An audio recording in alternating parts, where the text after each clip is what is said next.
Hello, this is True Crime Nightmare and I'm Jane Reid. This is episode 42 of the True Crime Nightmare podcast. This is the case of Steve Wright, who was convicted of killing 5 women in Ipswich in England. Steve Wright killed 5 women, all of whom had worked as sex workers in the red light district of Ipswich, which is in Suffolk in England. He began his murder spree in October of 2006 and killed his final victim in December of the same year. He was caught quickly and charged with 5 counts of murder. His 5 victims were Tanya Nicole, Gemma Adams, Lee Alderton, Annette Nichols and Paula Clenell. The first murder took place on the 30th of October of 2006. The young woman was called Tanya Nicole, and she was only 19 years old. She had long, dark hair, olive skin, and she was tall and very slim. She was known to be a sex worker and frequently worked the red light district in Ipswich. Tanya had become addicted to drugs and needed the money to pay for her habit. Despite her young age, Tanya had already spent some time working in a local massage parlour called Cleopatra before deciding to go it alone by working on the actual streets of Ipswich. Tanya's parents did not know that she worked as a sex worker, and it was presumably a huge shock when they found out. They knew that their daughter had a drugs problem, but Tanya had been trying to come off the drugs and had actually started to use methadone.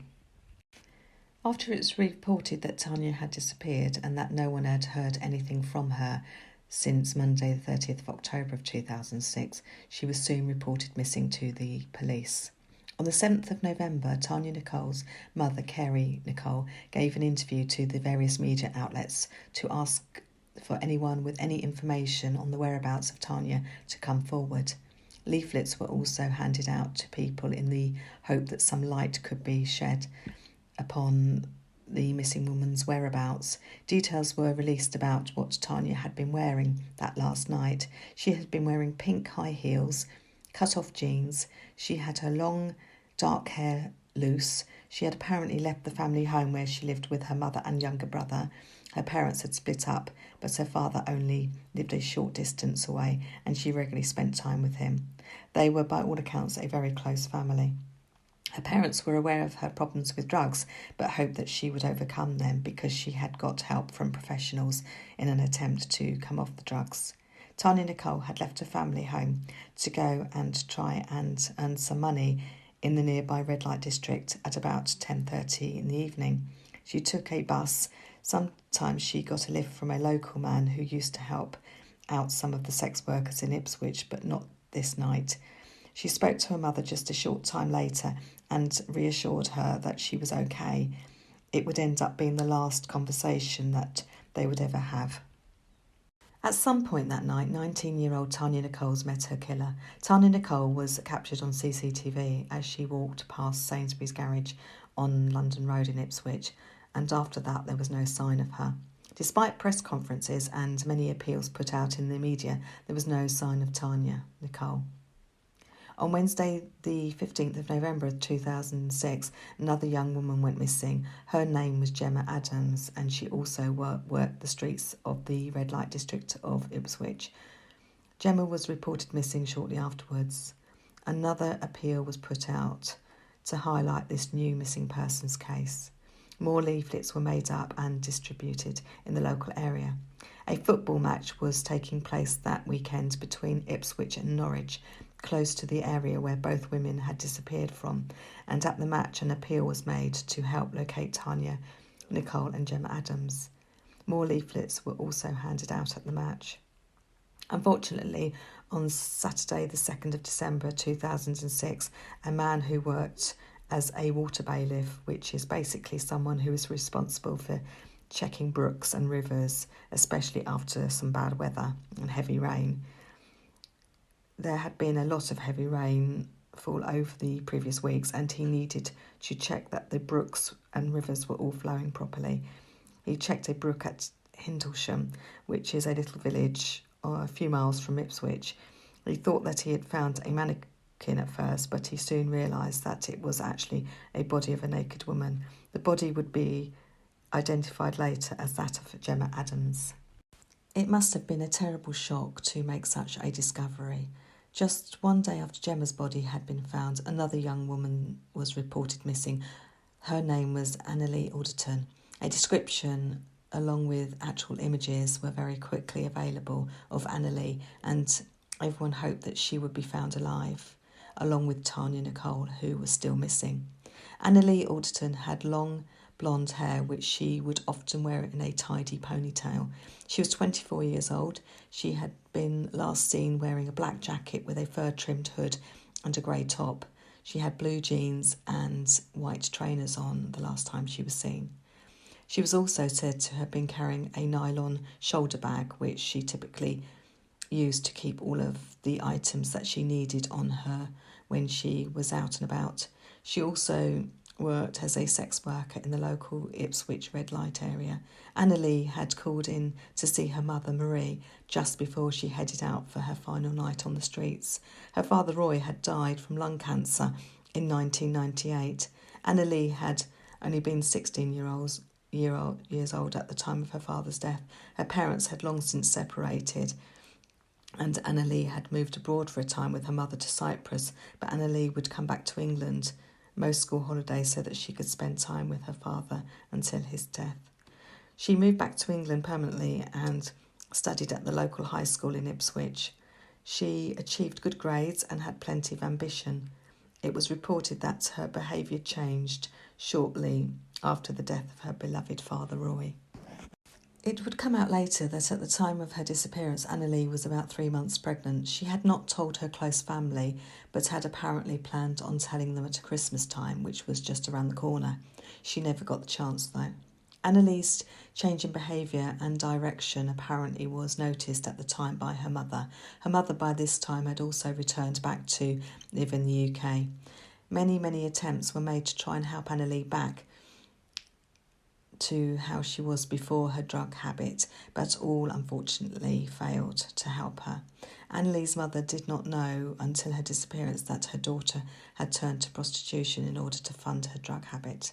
Lee had also spent time in prison on 4 separate occasions, in fact, between 2000 and 2006 for very minor offences.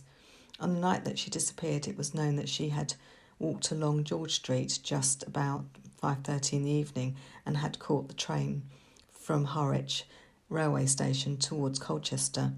Because it was a Sunday and also winter, the train was quiet at that particular time. The journey would take about 20 minutes. The images of Lee in the carriage show that she was restless and stood up for most of the journey. She appeared to be the only passenger in that particular carriage at the time as well. She got off the train at Manningtree to change to another train in order to complete her journey to Ipswich. She caught the train from Manningtree to Ipswich at 6:34 in the evening. Not much, if anything, is known about what happened, but eventually she would be discovered murdered by the same serial killer that had killed both Tanya and Gemma by this time. Annette Nichols also worked the streets of Ipswich's red light district. She was fully aware of the risks and knew that there was an active serial killer preying on the girls on the streets, according to friends that knew her. Annette had known Gemma Adams, whose body had recently been discovered. Annette had an 8-year-old son who she loved dearly. She'd also trained to become a beautician before her life took a darker turn. Annette had planned on opening her own salon one day, but unfortunately she started to take drugs and quickly became addicted to them. Her addiction led to her working on the streets and her life totally changing.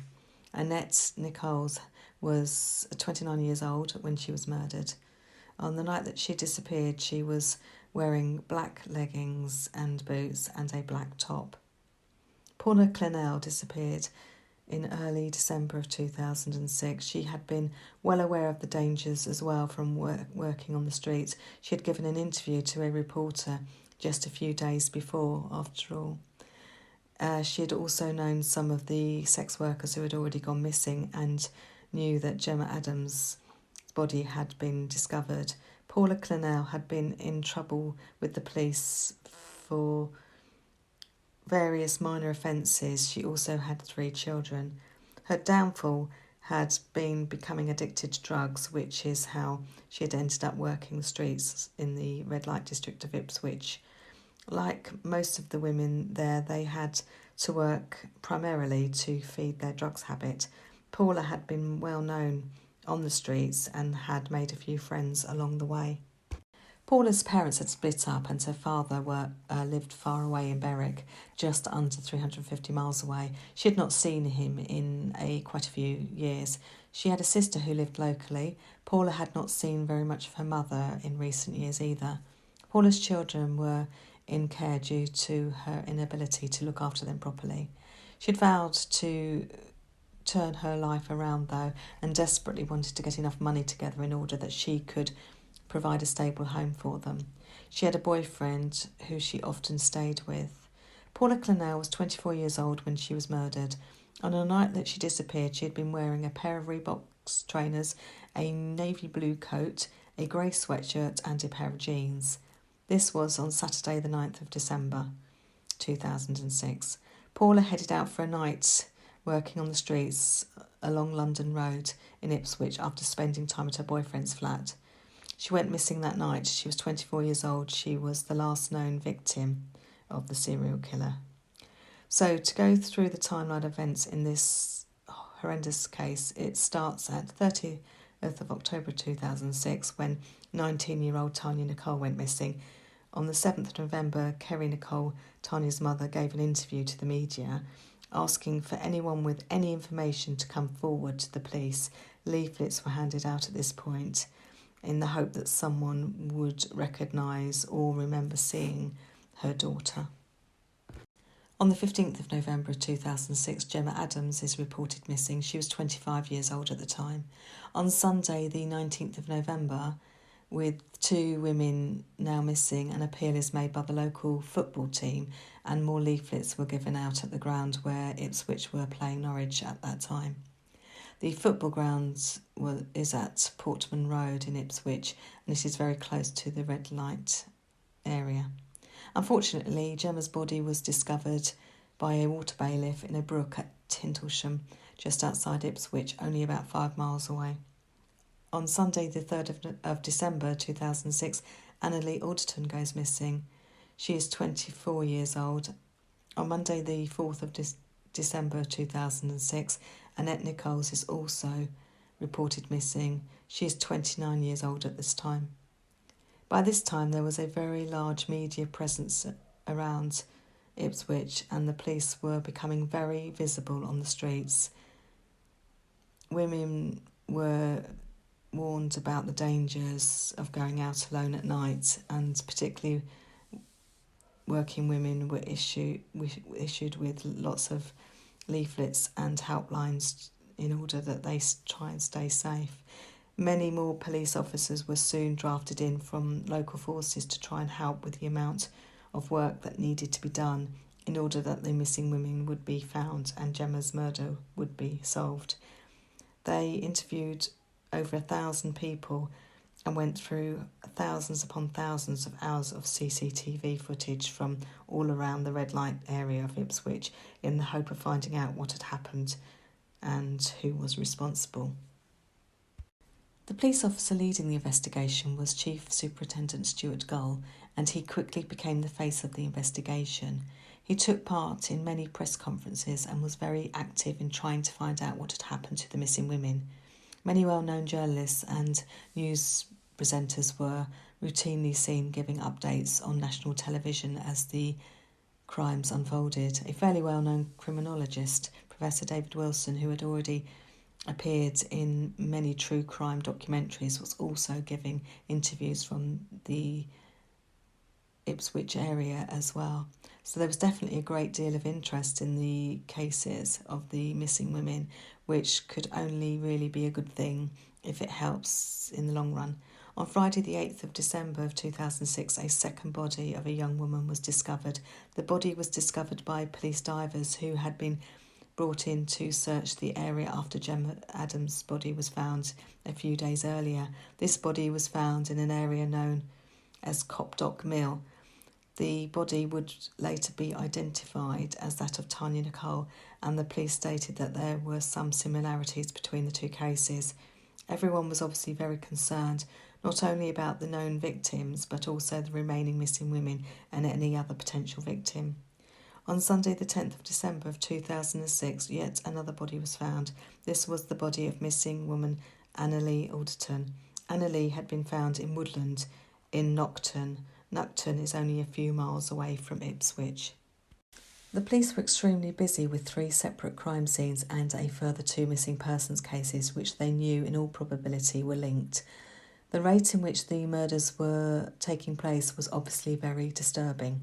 Ipswich was in the spotlight and many media outlets were constantly turning up to get all of the latest developments. The police would have been stretched even with drafting in so many officers from other local areas.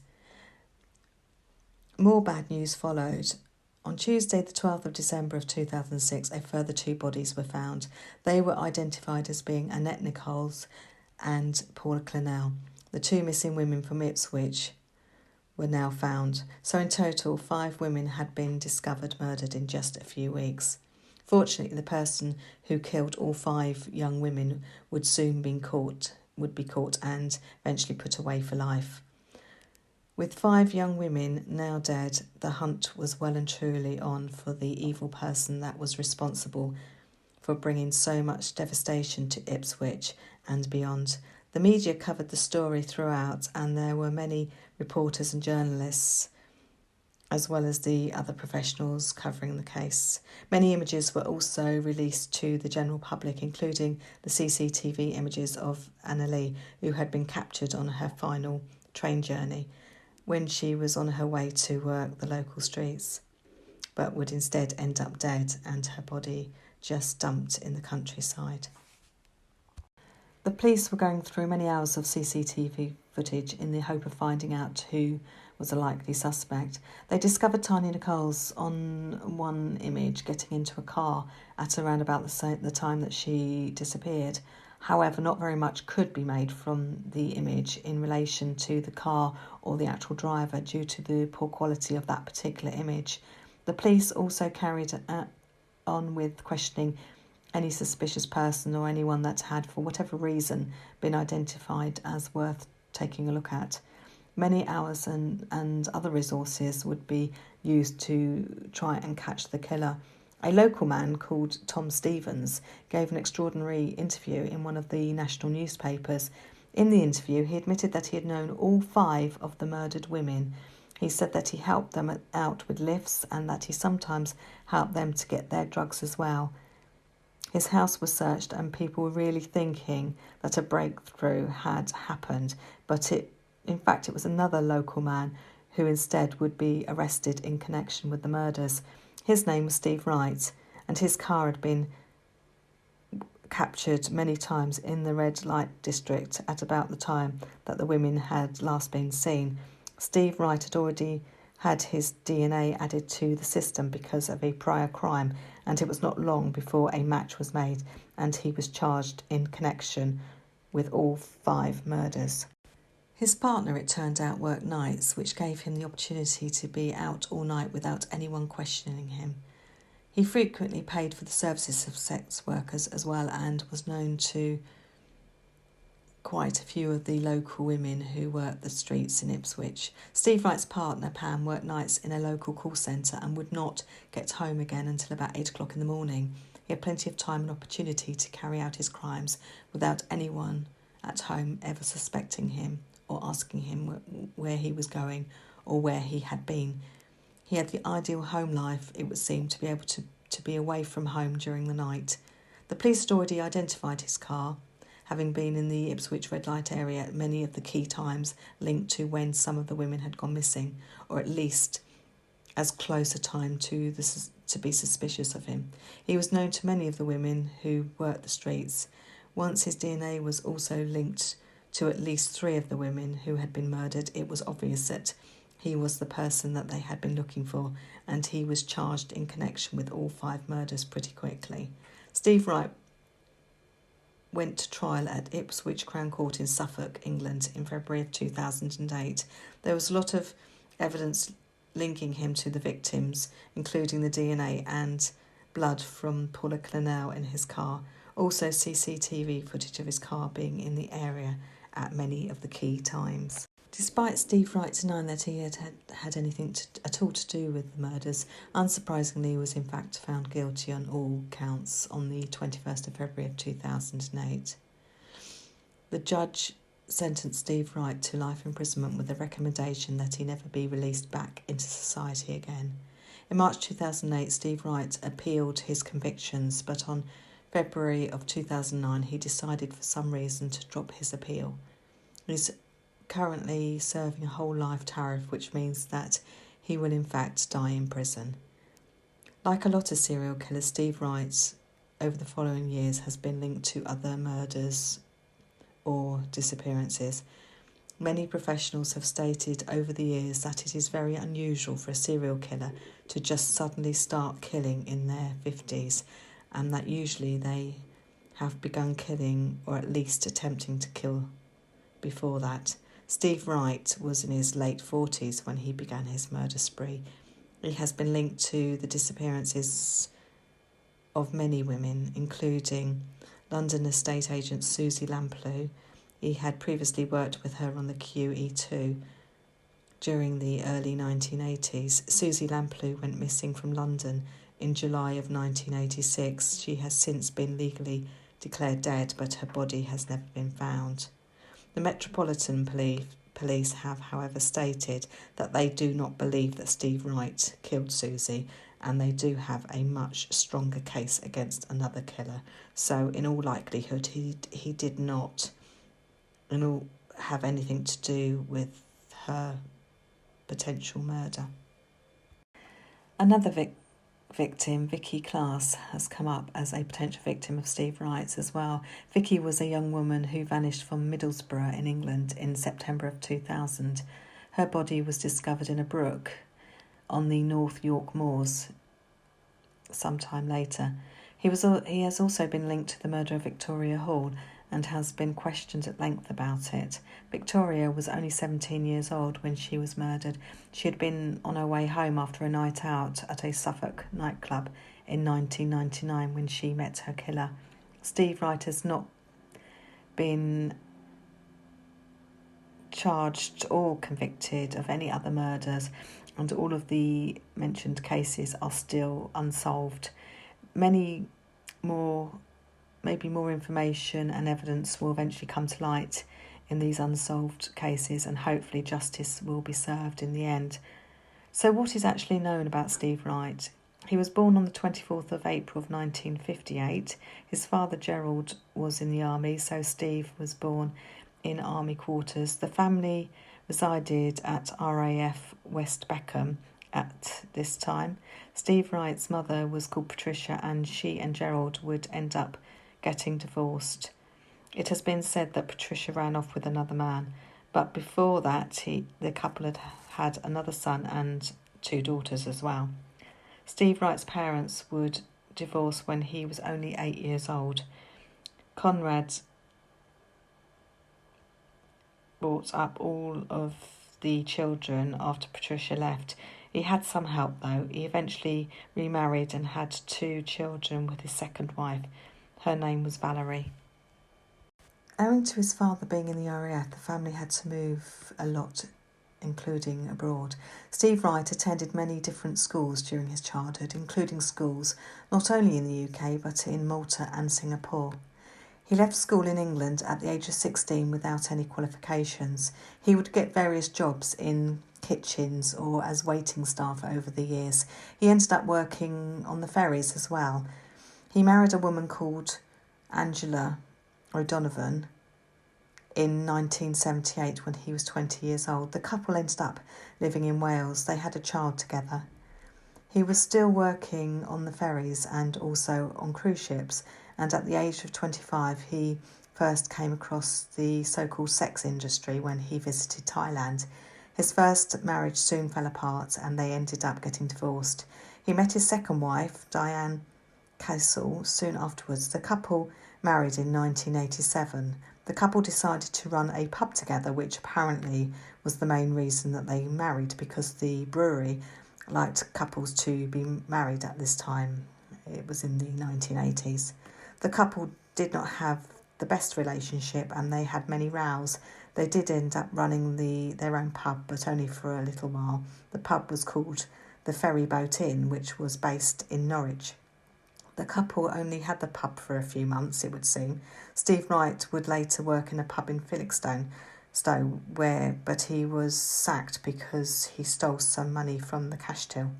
His DNA was taken after he was arrested for stealing, which would become critical later on when trying to solve the 5 murders in Ipswich. He had had many jobs, mostly low-paying and unskilled over the years. When he was arrested, he was working as a forklift driver. Steve Wright is known to have liked to gamble as well, and he also enjoyed playing golf. He eventually split up from his second wife, unsurprisingly. Apparently, according to Steve Wright's father, his son had tried to kill himself on at least 2 separate occasions. Steve Wright would meet a woman called Pamela, but they did not marry at the time. And at the time of his arrest, the couple had been together for about 6 years. They had lived very close to the red light area of Ipswich. Steve had been using sex workers in the area for many years before he began killing them. It is very sad to think that any one person can just decide to take the lives of 5 innocent young women. Who knows what drove him to it, and thank goodness he was caught. The police investigation appears to have been very thorough and lots of resources were put into finding the killer. There was also a lot of media presence around the area, and the news stations certainly covered the murders thoroughly. Thankfully, due to many reasons such as DNA and fibre matches, as well as CCTV picking out his car in certain areas at the time of the disappearances, the murder spree came to a fairly swift end. The young girls who were murdered did not stand a chance once the killer had decided to snuff their lives out. The women were strangled to death and their bodies were just dumped in the countryside, where they were quickly found. All of them were quickly identified and their families were able to bury them once the post-mortems had been carried out. Families also knew that Steve Wright will never be let out of jail. He will have to serve the rest of his days behind bars for what he did. The image of one of the victims, Paula Clenell, speaking with her back to the camera, in my opinion, is extremely haunting. She knew that she was at risk, but realised that in order to buy the drugs that she had become addicted to, she felt that she had no other choice but to continue working on the streets in order to pay for her habit. And it's such a chilling image. You can look it up. It's actually on YouTube. And she's literally got her back to the camera. She's got like a parka coat on with a hood up, and she's talking about the fact that some women had gone missing and friends of hers had gone missing, and that she was also scared, but she was still going to go out on the streets. It's very sad.